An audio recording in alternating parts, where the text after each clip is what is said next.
वशिष्ठ मुनि ने कहा कि राजन, राम जी केवल आपके पुत्र नहीं है। अब तक तो सबने यही कहा है गुरुदेव मेरा पुत्र है। नहीं, इस बात का आप अभिमान मत करो।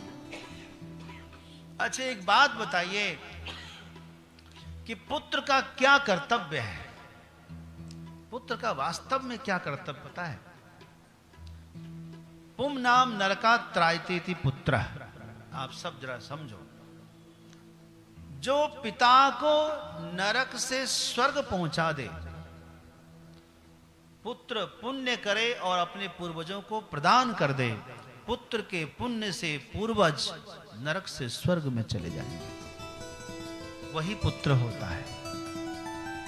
जो अपने पिता को नरक से स्वर्ग में पहुंचाए वो पुत्र होता है, और जो अपने पिता को नरक जाने ही ना दे उसे पुत्री कहते हैं।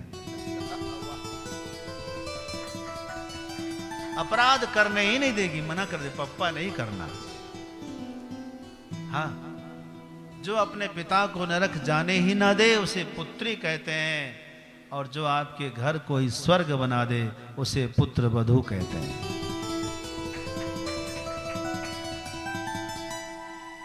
घर को स्वर्ग बनाने के लिए आती है, क्योंकि वो लक्ष्मी है।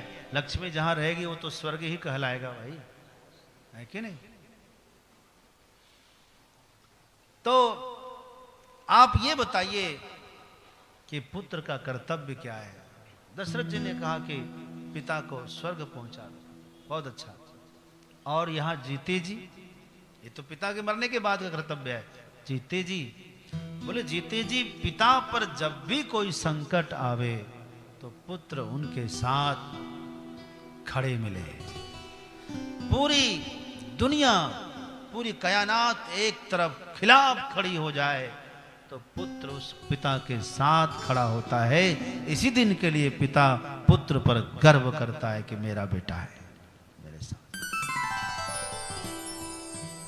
थोड़े से बात पर जो आप पिता का विरोध करने लग जाते हैं, पिता से अलग होने की सोच लेते हैं, उनसे मुझे बहुत दुख है। जरा चिंतन करना, पुत्र उस दिन के लिए नहीं होता है कि सिर्फ बांट करके हिस्सा ले लो।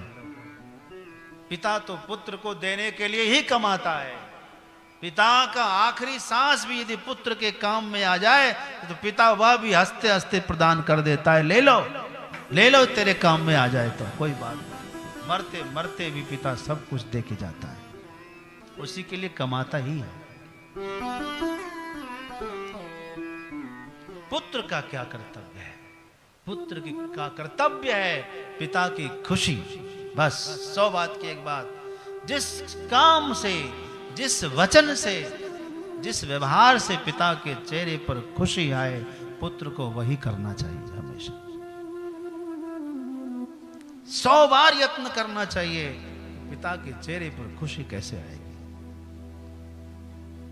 पिता की प्रसन्नता के लिए मां का कोई विरोध भी हो तो सह लेना चाहिए,